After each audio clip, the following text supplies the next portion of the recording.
So welcome everyone. Thank you so much for being here. And I'd like to thank especially the Marilyn Hamilton from Integral City, who is a sponsor of the catalog of the exhibition. So it's particularly like a delight for me to be among all of you, because I know that here at the Integral Center in Boulder, I will be received in the fullest of who I am, of what I do, and what I can offer. Like here, I can feel that the consciousness of the viewers resonates with the consciousness of the artist. And when I came across integral theory, it was like an immediate connection. It felt like it was putting together everything that I had been integrating into my own life for the past 20 years. Like there's many tools that I have applied in various aspects of my life, and to have like the life that I have today.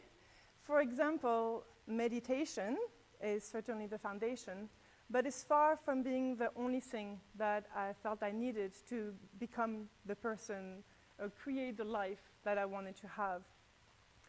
So for example, the way of how I take care of my body is hugely important. How I relate with my husband, who I've been for 23 years, how our relationship has grown. This has been hugely transformative.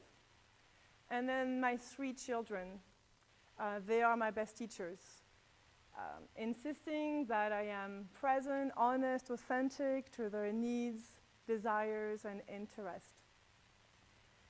So I was also excited to see that the integral world understands and sees how all those aspects of personal development are hugely important when set in the structure of society and culture.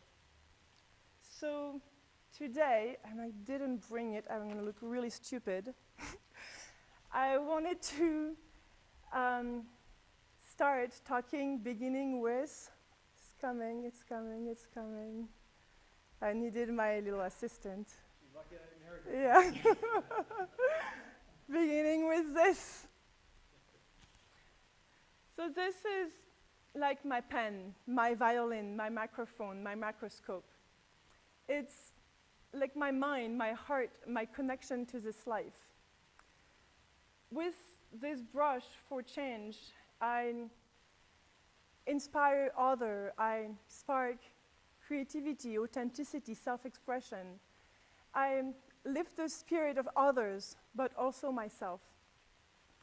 As we all know, we're living in an ultra-fast, changing, challenging time. And it feels like the soup is being stirred in a way that we've never seen in our lifetime. Horrifying things are happening. Beautiful things are happening. And when we look at all of it, we ask ourselves, how do I feel about this? How can I even live a happy, balanced, integrated life while keeping my eyes wide open? And the biggest question is, what can I do about it? So, I'm going to turn the page.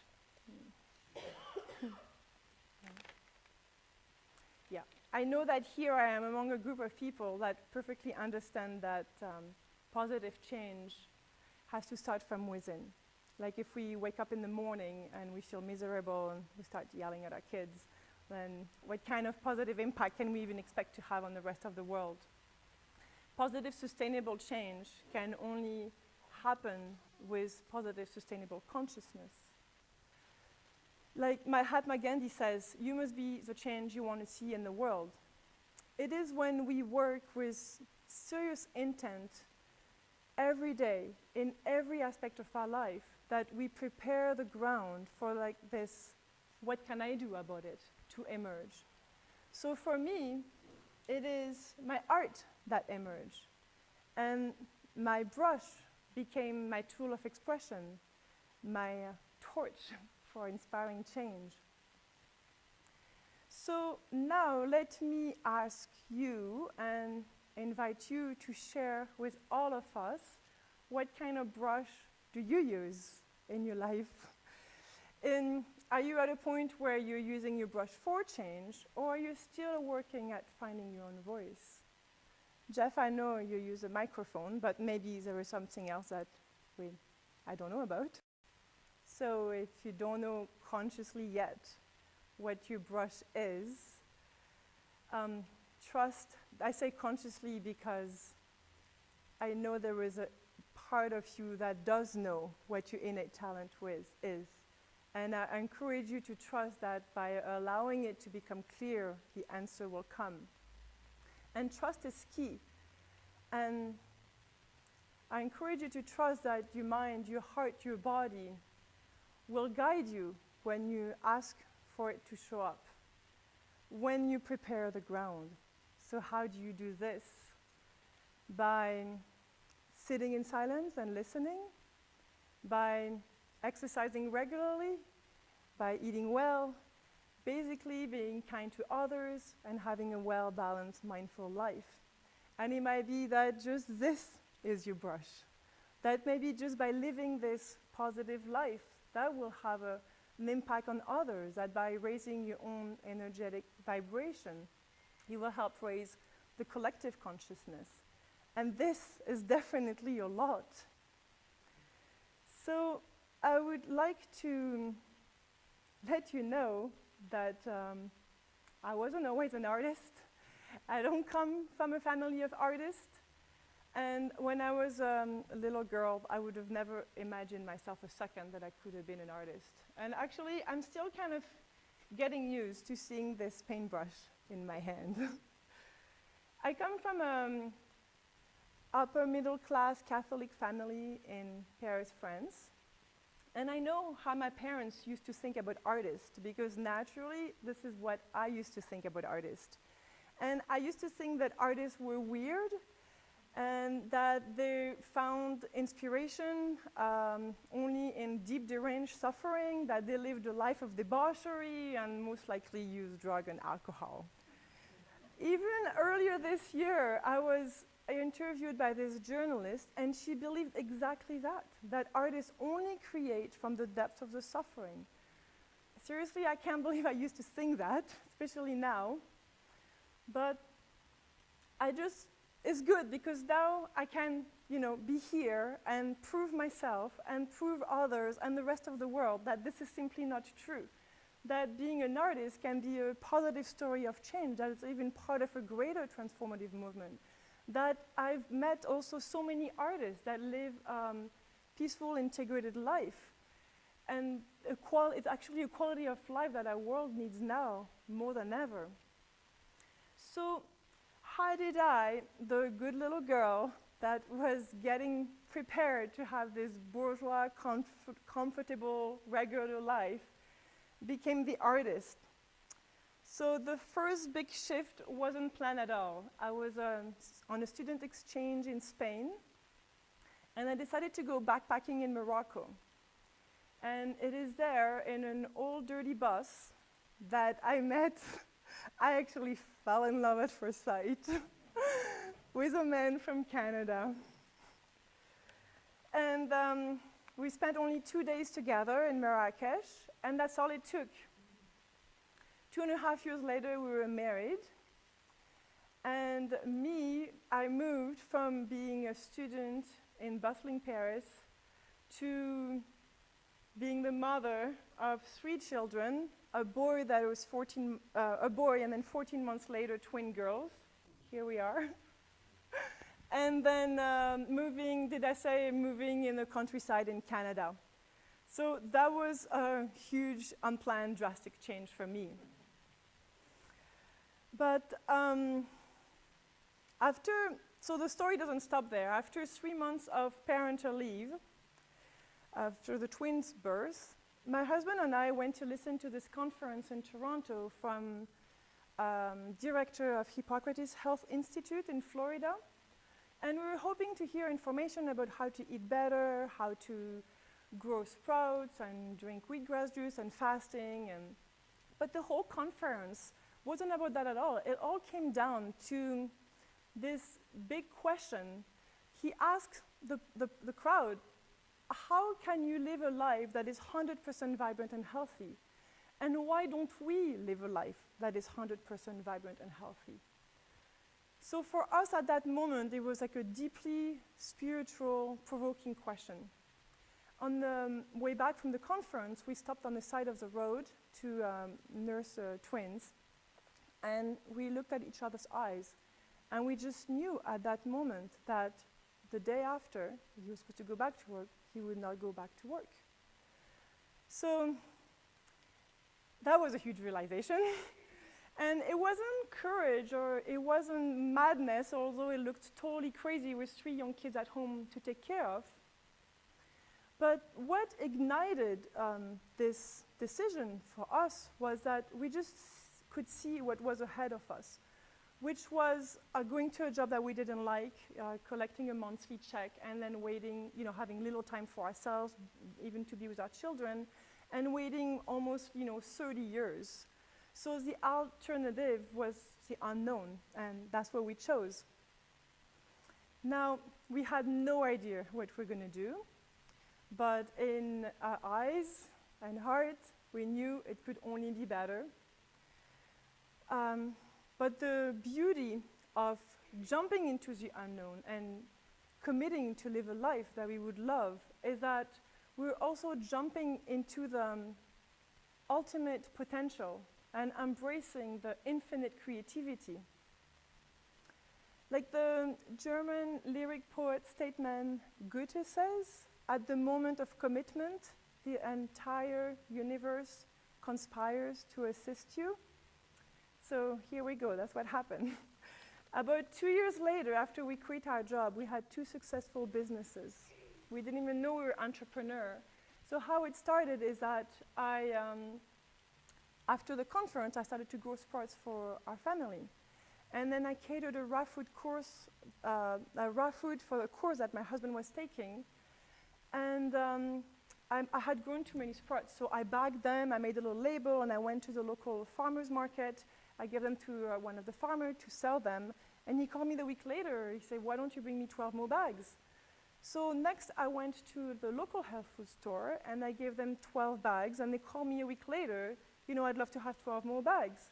So 2.5 years later, we had sprouts growing. Oh, here's a picture of us doing the sprouts.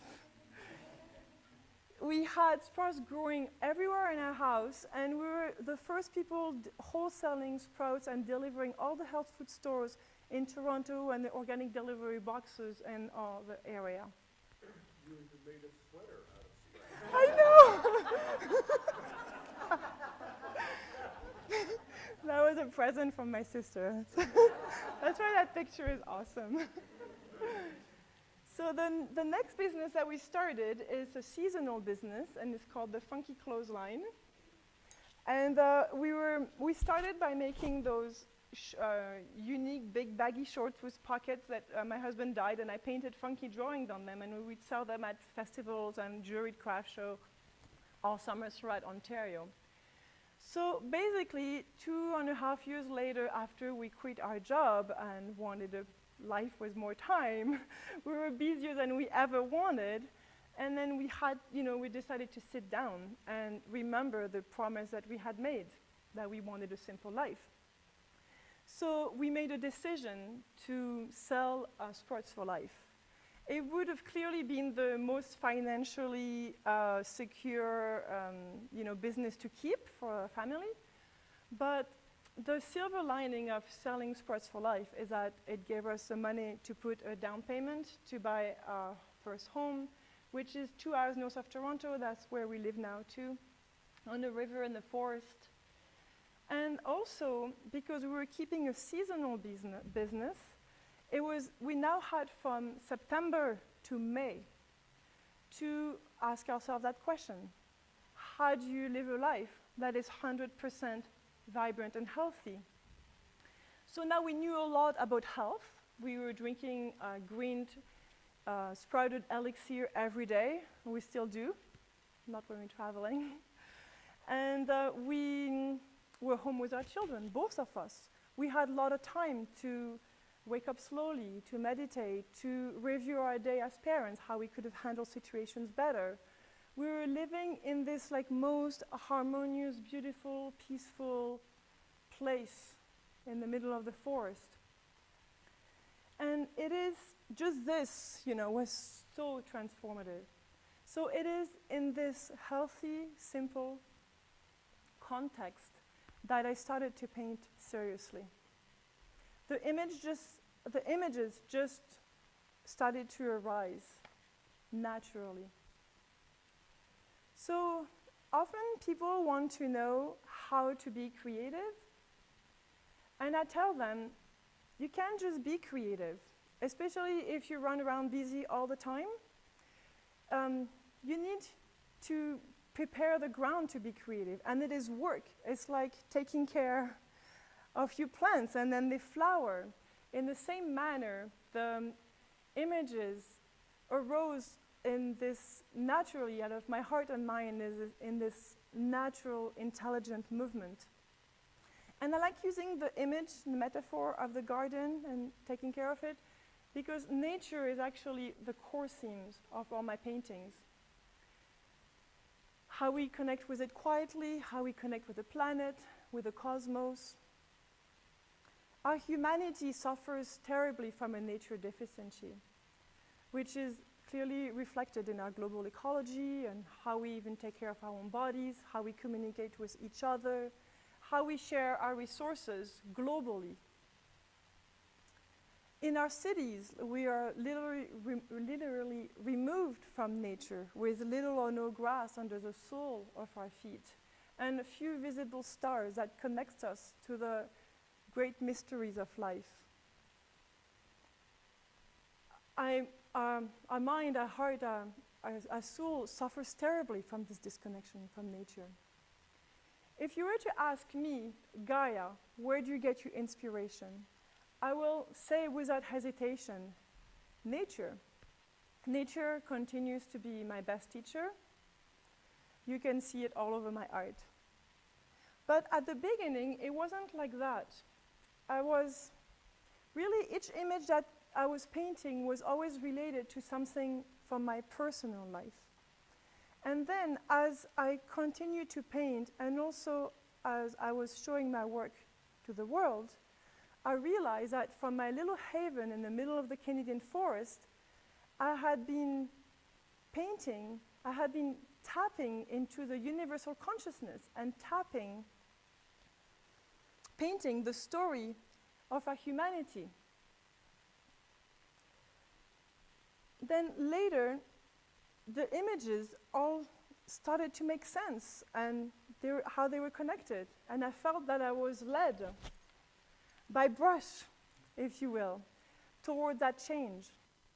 So as my practice grew and the images continued to arise, the interesting thing is that I was also seeing the world waking up. It felt like I could see consciousness-based festival, event, and gathering sprouting everywhere. It felt like the tribe of the people that wanted to create a better world were coming out of the woodwork. And I was thrilled, and I am excited now, more than ever. So you may have noticed that I call myself a visionary artist, but this has nothing to do with the visions of the third eye.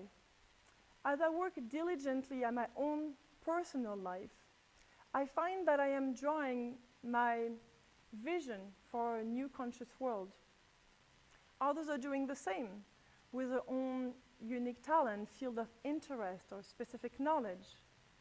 There are numerous visionaries in our world today, using their own brush, camera, pen, technologies. As some of you shared earlier, you're definitely among them. There is a lot of conscious creativity being cultivated in the world today, with sustainable environmental practices, social justice reform, alternative economics, consciousness-based business practices. But what I like is that I see in these leaders of change people that took care of their own garden. I see people that decided to come out in the world with their own unique talent and visions only when they were ready And that is what's transforming the world profoundly at large. And this is a profound time. It's an important time for each of us to access and express our greatest potential. By choosing to be here today, you are tapping into your brush for change. By considering those questions, what can I do? How can I be the change I want to see in the world? How can I live a life that is 100% vibrant and healthy? How can we create a healthy and sustainable world? So, simply put, it's an inside job. We need to first prepare the ground. We need to be the gardeners of our own healthy lives in our own bodies and in our homes. We need to go forward by going back in living a natural, healthy, sustainable, non-harmful life. And then when we'll see the collective consciousness shift, we will see positive change flourish, transforming lives, transforming organization, transforming society and the world at large. Again, the colors of our brush for change comes from the inside. And I invite you to take the next step.